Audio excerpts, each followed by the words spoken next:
میرے آقا فرماتے ہیں جبرائیل نے یوں دعا کی کہ اے اللہ کے رسول، وہ شخص ہلاک و برباد ہو جائے جو رمضان کا مہینہ پایا لیکن اس کا ادب نہیں کر سکا، اس کا احترام نہیں کر سکا۔ حضور فرماتے میں نے اس پر بھی آمین کہا۔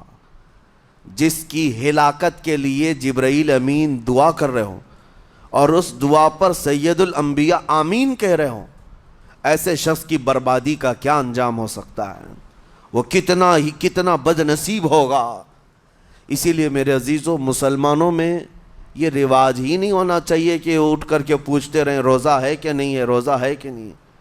مسلمان ہے تو روزہ ہے، اور یہ کوئی آپشنلی عبادت نہیں ہے کہ 4 رکھ لیا 2 نہیں رکھا، آپشنلی نہیں، یہ فرض عین ہے۔ ایک روزے کو چھوڑنے کا گناہ فرمایا گیا 600 سال تک اسے دوزخ میں رکھا جائے گا، 600 سال تک۔ یہ معمولی چیز نہیں ہے۔ اور جن کے پچھلے روزے قضا ہو چکے ہیں معاف نہیں ہوں گے، تھپڑ مار لیں گال پہ، توبہ توبہ کر لیں، معاف نہیں ہوں گے۔ توبہ تو کرنے کے ساتھ ساتھ قضا بھی کرنا ہوگا۔ جب موقع ملے سال بھر میں اپنے چھوٹے ہوئے روزوں کو واپس کرنا ہے۔ اس کی اہمیت میں آپ کو بتا دوں، ایک روزہ اگر جان بوجھ کر کے کسی نے توڑا یا چھوڑا تو جانتے ہیں اس کا کفارہ کیا ہے؟ اس کا کفارہ یہ ہے کہ اس کے بدلے میں دوسرے دنوں میں 60 روزے کنٹینیو رکھے۔ رمضان کا ایک روزہ پورا کرنے کے لیے 60 روزے رکھنے پڑ جائیں گے۔ ہاں، اگر کسی عذر کی وجہ سے، کسی تکلیف کی وجہ سے چھوڑا تھا، بیمار تھا یا سفر میں تھا یا تکلیف کی شدت تھی، اس وجہ سے روزہ چھوڑا تھا، تو اس کے بدلے میں ایک روزے کی قضا ایک ہی روزہ ہوگی۔ لیکن بغیر کسی عذر کے، شہوت کی وجہ سے، نفس پرستی کی وجہ سے توڑا تھا یا چھوڑا تھا تو پھر 60 روزے رکھنے پڑ جائیں گے۔ اس سے اندازہ ہوتا ہے کہ ایک روزے کی اہمیت کیا ہے رمضان کے۔ اسی لیے میرے عزیزو، یہ روزے آسان ہیں، روزے آسان ہیں، اس کو رکھ لو، اس کی جزا بہت بڑی ہے، اس کی جزا بہت بڑی۔ ویسے بھی آپ دوسرے دنوں میں لیٹ ناشتہ کرنے کے بھی عادی ہیں۔ ممبئی والوں کا تو حال یہی ہے، 12 بجے کے بعد 1 بجے 2 بجے تو ان کے ناشتے ہوتے ہیں، دوپہر کا کھانا تو شام 5 بجے ہو رہا ہوتا ہے۔ بس وہ ناشتہ سکپ کرنا ہے، دوپہر کے کھانے جو آپ کے ہوتے ہیں اس سے اور تھوڑا ایکسٹینڈ کر لیں تو افطاری کا وقت آ جاتا ہے۔ کوئی بہت بڑی دقت کی بات نہیں، کوئی بہت بڑے بوجھ کی بات نہیں، آسان ہے۔ آج الحمدللہ ہمارے 5 سال 6 سال کے بچے روزہ رکھ لیتے ہیں، تو بڑوں کو تو اللہ نے جو طاقت عطا کی ہے، روزہ ہرگز ترک مت کرو۔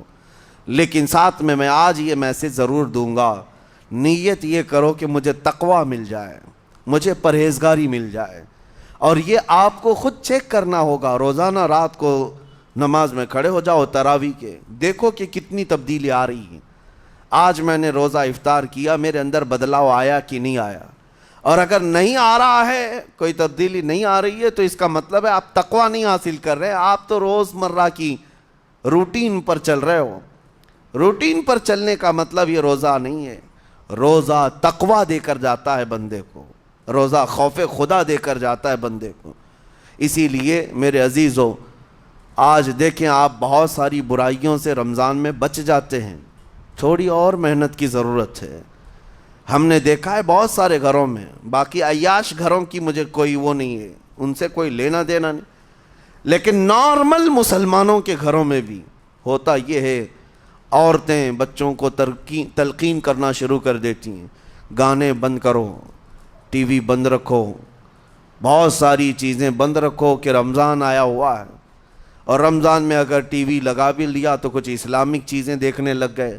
ماحول تم نے خود ہی بدلا ہے اپنے گھر میں، کچھ چیزوں کو آپ نے بدلا ہے اور کچھ چیزوں کا ادب آپ نے کرنا شروع کیا ہے۔